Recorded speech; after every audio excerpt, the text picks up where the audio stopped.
9 दिनों तक हमें लखनऊ विश्वविद्यालय में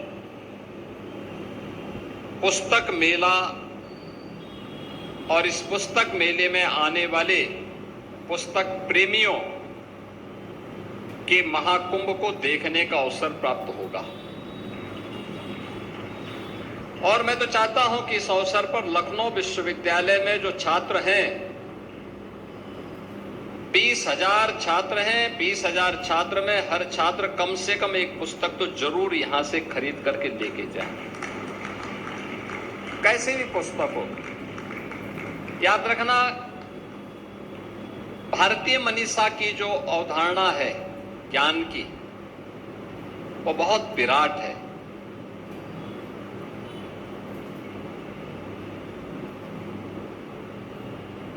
हमने शब्द को ब्रह्म माना है। भारतीय मनीषा ने शब्द को ब्रह्म माना है और ब्रह्म ही सत्य है, यह भी हमने माना है।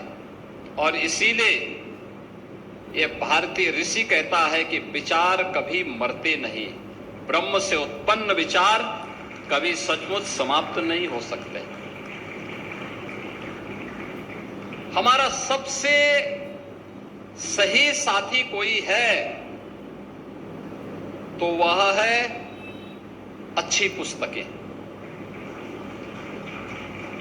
और जो बोला गया यहां पर अभी, नेशनल बुक ट्रस्ट के अध्यक्ष प्रोफेसर मराठे जी ने जो बातें यहां पर कही कि हमें सामूहिक रूप से पढ़ने की आदत डालनी चाहिए। और मैं तो आज के युवाओं से कहूंगा कि 5 घंटे 6 घंटे स्मार्टफोन पर देने की बजाय केवल 1 घंटा रचनात्मक पुस्तक पढ़ लेंगे तो जीवन का कल्याण हो जाएगा।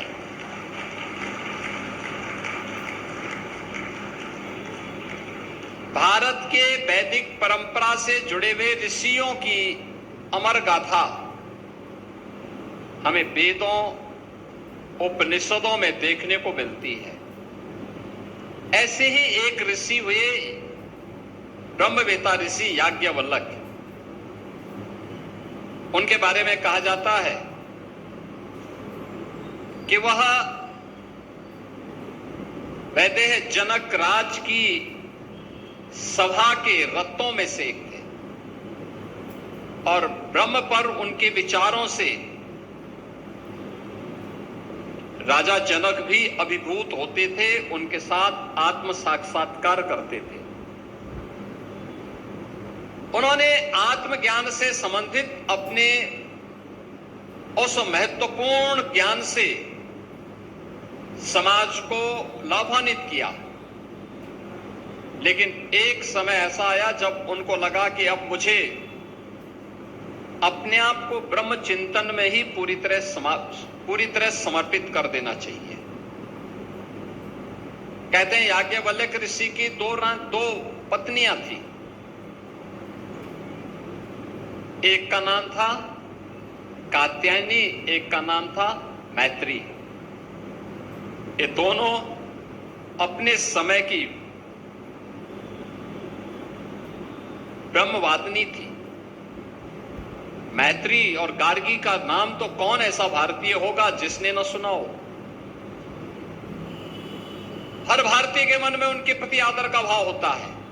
जब भी हम आत्म तत्व की बात करते हैं तो गार्गी और मैत्री की चर्चा जरूर होती है। कहते हैं कि उन्होंने कहा कि वे मेरे पास जो भी संपत्ति है मैं अपनी दोनों पत्नियों को दे करके और पूरी तरीके से अब इससे मुक्त होकर के ब्रह्म चिंतन के लिए अपने आप को समर्पित कर रहा हूं। उन्होंने अपनी पूरी संपत्ति को 2 भागों में विभाजित किया। कात्यायनी को दिया और खुश हो गई, मैत्रेय को दिया तो उसने ऋषि से प्रश्न किया। उसने कहा कि ऐसा क्या है कि आप ये संपत्ति हमें समर्पित करके और कौन सा ऐसा तत्व है उसको ढूंढने के लिए जा रहे हैं।